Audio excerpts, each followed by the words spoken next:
Joining me now from northern Israel is Akiva Spiegelman, a media and foreign affairs consultant. You know, as I look through my notes about our discussion, we're going to talk about the heroes and the way that Israelis are coming together in all of this. But as I hear Robert describe what Israeli forces are finding in these southern communities, I do think we have to start there. How are you doing being there and digesting all that we are learning day to day? So, Marni, we're taking it all in day by day. There's more and more stories coming up, families that were destroyed, communities that were ripped apart, and also a lot of heroes, people that managed to get there and save lives. Some of them lost their lives in the process, and we're going to remember them. And it's been a very difficult few days. It feels like much more than a week. Right. It feels like years that we've lived in the last several days. Akiva, let's talk about the heroes who rushed into the face of evil and violence to save others. Share with me some of the stories that you have encountered. There was a young man. He was in the army. He wasn't in the army. He was at the party. And he managed to get out of there, get to his friend's house in Be'eri. He put on a uniform so that he wouldn't identify him by accident as an Arab. And him and his friends protected the kibbutz for a good number of hours. And they managed to make it through, and they saved a lot of lives. That's one hero. Another hero is a soldier, a young man, a paratrooper who moved to Israel from France, and he didn't make it. He tried to save lives also in Be'eri. That's one of the major places that were affected by this tragedy. Once all the dust settles, we're going to have to rebuild that area again and rebuild that community because they really were hit hard. But people, heroic stories all over. There was a woman in Niram who knocked on everyone's doors, told everyone to get prepared, and they did. And that's the only community that nobody lost their lives.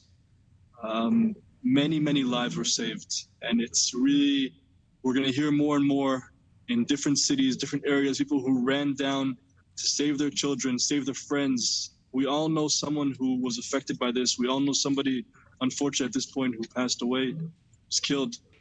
It's very difficult, but we're gonna live on for them, and we're gonna live on through them because we really need to remember also people who just wouldn't give up and wanted to save this beautiful nation that we have.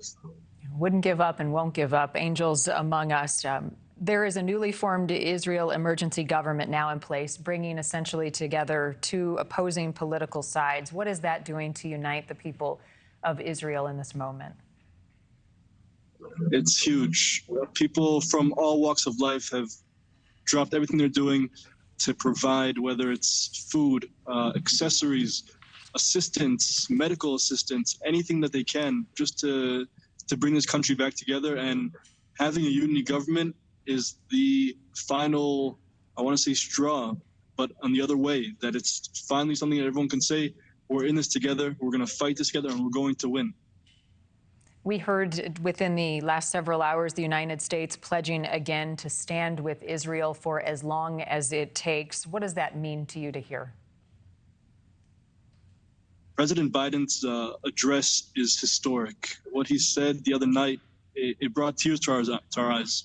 Never have we seen a president stand up for Israel the way he did, with no questions at all, with no hesitation, and it's very powerful for us. It's giving us a lot of strength, and it's going to help us. And now we have Blinken here as well, who's also saying, again, we're standing by Israel.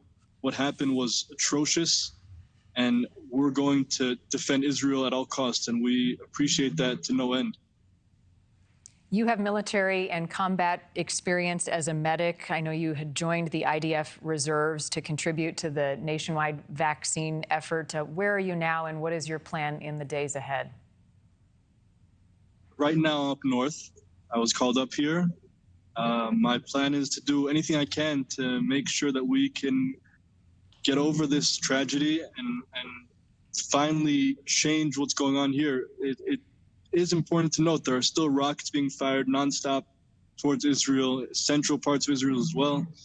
and that needs to end. Thank you for watching. Go to newsnationnow.com to find News Nation on your television provider. And don't forget to click the red subscribe button below to get more of News Nation's fact-driven, unbiased coverage.